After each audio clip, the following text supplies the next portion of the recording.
if you haven't heard, the Cavs have been playing incredible basketball lately.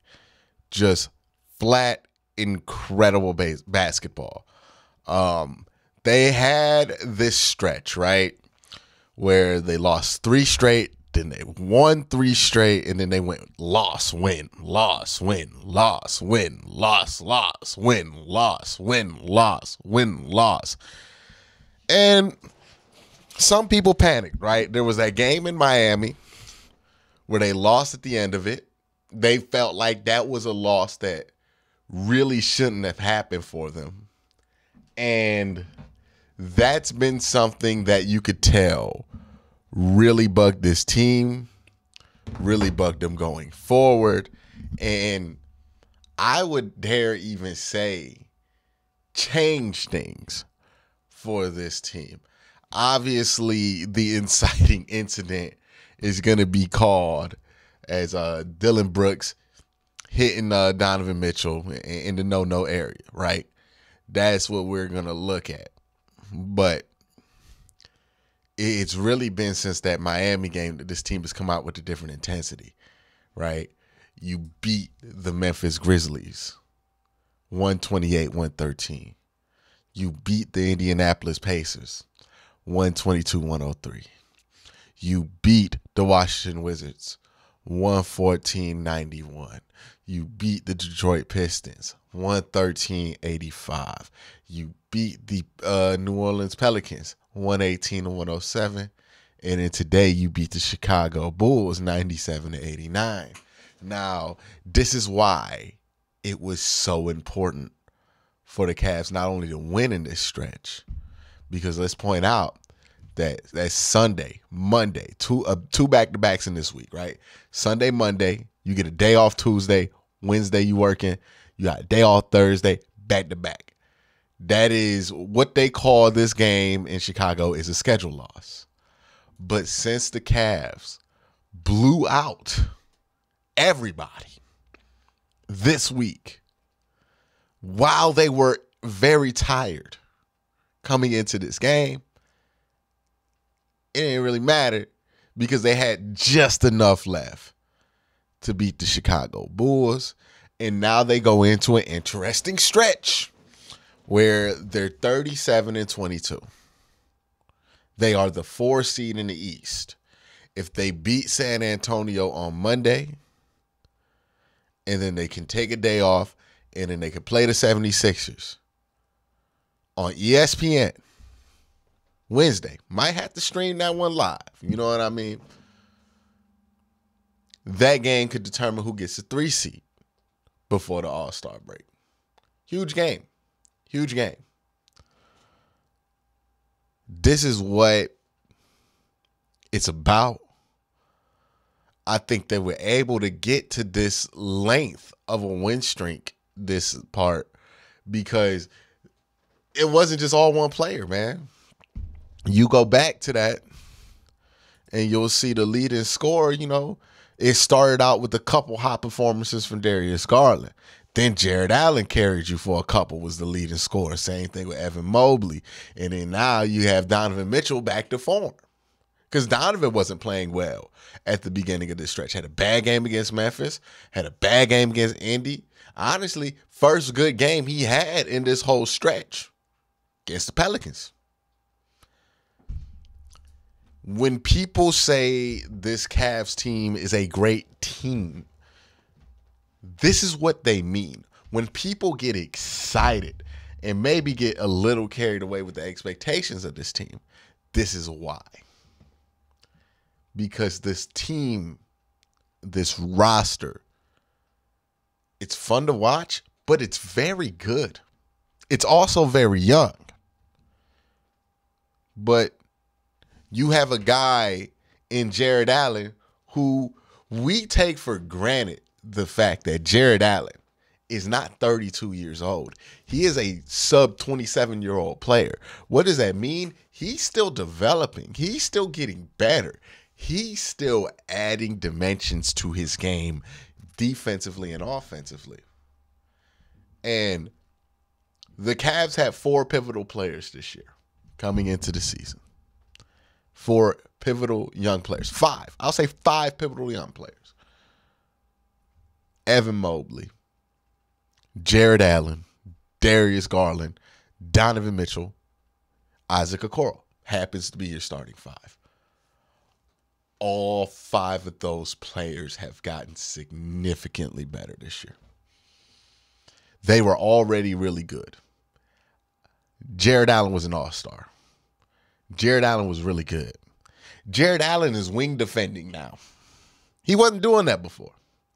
He's actually, like, the biggest criticism I have of Jared Allen, since he's undersized, is that when he goes up against a Joel Embiid, and look, he's not undersized versus most bigs, but when you're in the East and you have to play Giannis, when you're in the East and you have to play Joel, when you're in the East and you have to play not only Joel, but Tobias Harris is on the Sixers, and same thing with James Harden, who is, I don't think people understand, one of the best post defenders in the NBA still because of his size. And then Robert Williams adds some issues there with the Celtics.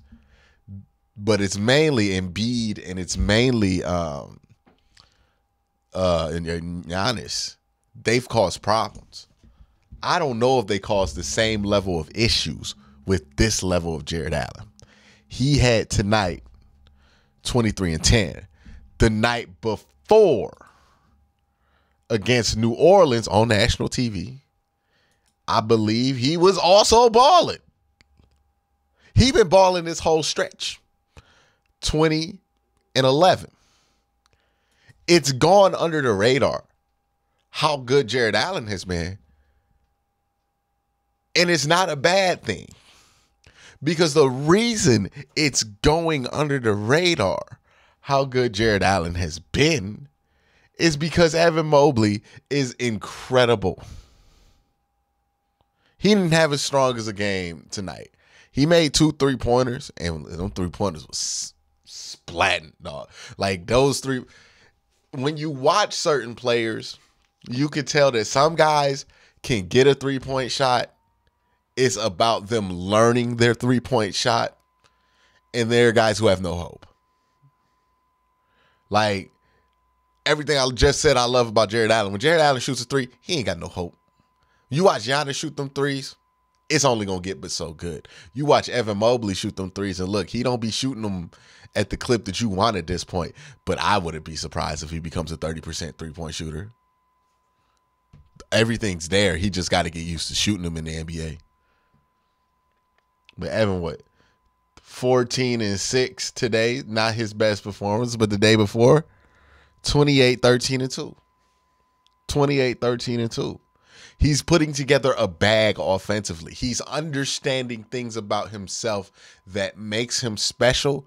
He, like, you know what it is, and you see this with NBA players, especially young NBA players, and like even like a young LeBron, any player you want to point to. It's like they have to discover their superpowers or their cheat codes, right? You know, it's like at the beginning of a Marvel movie when the dude does this and then, or the girl does this and then something breaks and they, oh, I have powers. That's kind of what NBA players, like athletes, have to do, is like understand, oh, I have superpowers, right? Like, the best example when I'm watching Evan Mobley, he's just now really discovering he's long and he's not weak. He's actually kind of strong against most guys. So some of the stuff he was doing as an instinct to react to avoid guys, he realized, oh, I ain't got to do that no more. I can just go through you.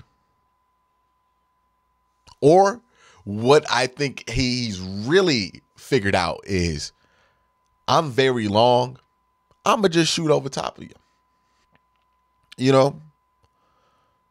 I think the comp with LeBron, when it comes to this specific things, like LeBron took forever to understand that he's just stronger than everybody.